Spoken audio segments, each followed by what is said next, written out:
Welcome to Sneak Preview. I'm your host, James McGrath Morris. This program is produced by New Mexico Writers, a not-for-profit organization committed to supporting and connecting the literary community in the Land of Enchantment. Here, authors, poets, playwrights, and others have agreed to share with us work that has not yet been published. In other words, a sneak preview. With us today is novelist Joseph Badal, the author of 16 suspense novels and a two-time winner of the Tony Hillerman Prize for the Best Fiction Book of the Year. He's earned multiple gold medals from the Military Writers Society of America, was named Writer of the Year in 2020 by that same organization, is an Eric Hoffer Award Winner, and multiple International Book Awards Finalist. Joe, what have you brought for us? Hi, Jamie, and I want to thank you. And what I'd like to highlight is a segment from the Carnivale Conspiracy. The Carnivale Conspiracy is the seventh in my Danforth saga.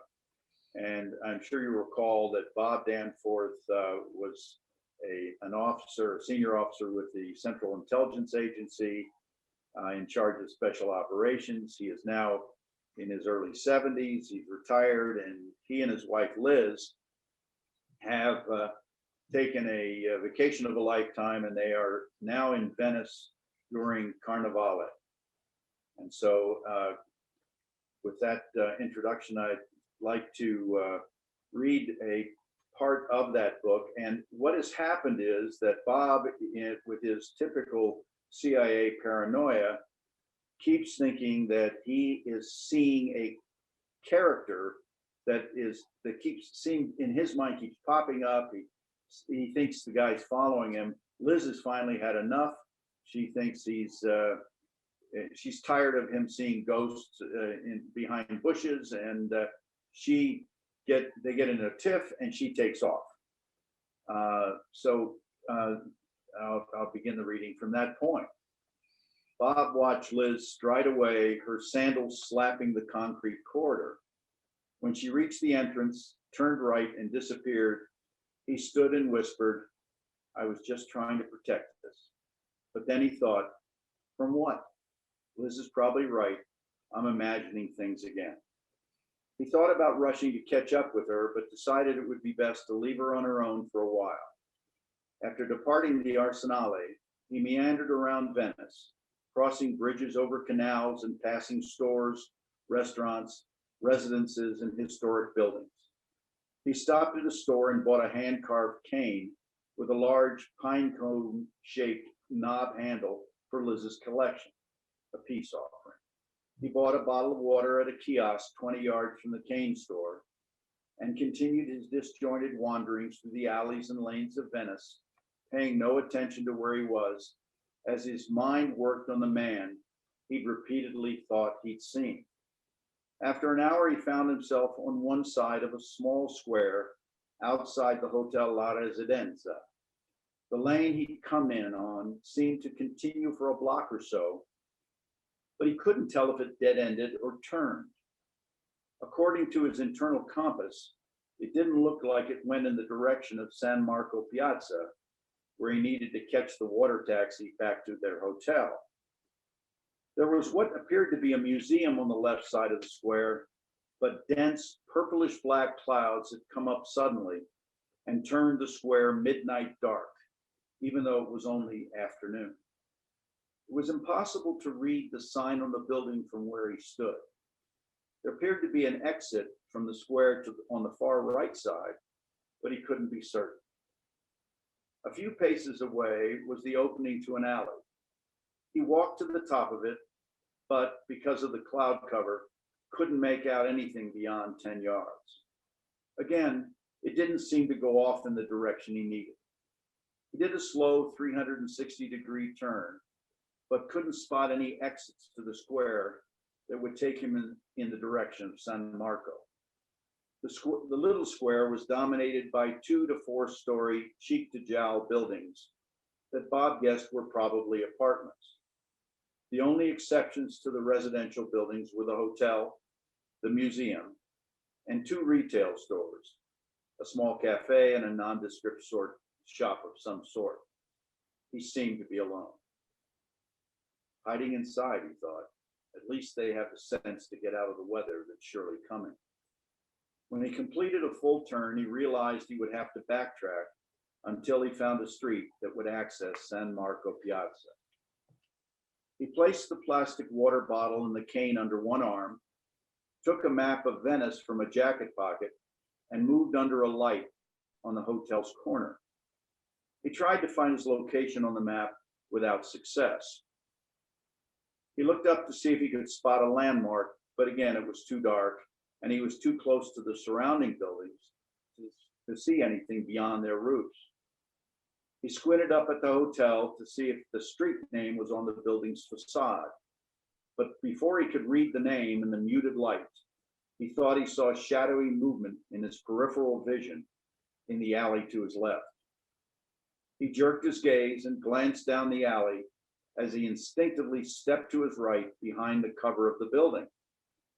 But even before he reached the building's edge, he felt foolish, thinking that he'd allowed the paranoia he developed from decades with the company to affect him. Geez, what an idiot I am, he thought. He looked around, wondering if anyone had seen him react as he had, but the tiny square still appeared to be deserted. For a moment, Liz's comment about him imagining things came to mind, and he smiled at his own reaction. He was about to turn back to find a street name when the movement he'd already discounted as nothing grew in shape and substance. A man dressed all in black broke from the alley and strode with purpose toward him, a pistol in his right hand. Bob's heart seemed to stop as the man moved toward him, his pistol hand extended. He released the map, which the strong breeze carried at the man, smacking his face, distracting him momentarily. The gunman swatted at the map and snatched it away. Bob let the water bottle drop and swung the cane, striking the man's left shoulder. The gunman grunted, then shouted what sounded like a curse. Bob took a step forward, brought the cane back again, and hit the man's right arm. At the same time, he heard the noise of a fired, silenced weapon. A metallic twang rang out as a bullet apparently hit something across the square. When Bob moved forward again, he tripped on a cobblestone, fell, dropped the cane, and rolled against the hotel wall. He tried to gather his legs under him as he reached for the cane. Pressing one hand against the hotel stone wall, Bob gripped a narrow ledge as he snatched up the cane with his left hand and struggled to his feet. He heard the gunman mutter angrily. Bob again swung at the man, who took the blow with a loud grunt and jerked the cane from Bob's grasp. The man punched him in the sternum, knocking him to the ground again. A loud oomph exploded from Bob's lungs. His back seemed to seize as he looked up at the gunman, anticipating the impact of a bullet. In the low light cast through a window from inside the hotel, he watched the man step toward him. The meager illumination gave Bob a muted view of the man's features: medium height, slim build, and milky white complexion, and brush-cut blonde hair. A California surfer boy without the tan. The guy flashed a gleaming, toothy smile as he looked directly into Bob's eyes, pointed his pistol, and said in perfect Venice-accented Italian, "I have a message for you from the old man of the mountain." The gunman stepped forward and came around to Bob's left side. He kicked Bob in the ribs, sending a shockwave of pain through his chest. He then placed the barrel of his weapon 6 inches from Bob's nose, his feral grin a mixture of evil and glee. Bob gasped for breath. The man grinned again and moved the pistol to within an inch of Bob's face. All Bob could concentrate on was the hole in the end of the noise suppressor as he waited for a bullet to end his life. But a sound like someone clearing his throat came from behind him, causing the gunman to look to his right. Bob saw the man's gun hand jerk upwards. Bob rolled away but kept his gaze locked on the man's face, on his surprised expression, mouth agape, eyes wide. Then, in an instant, the man's features changed. He appeared to be in excruciating pain.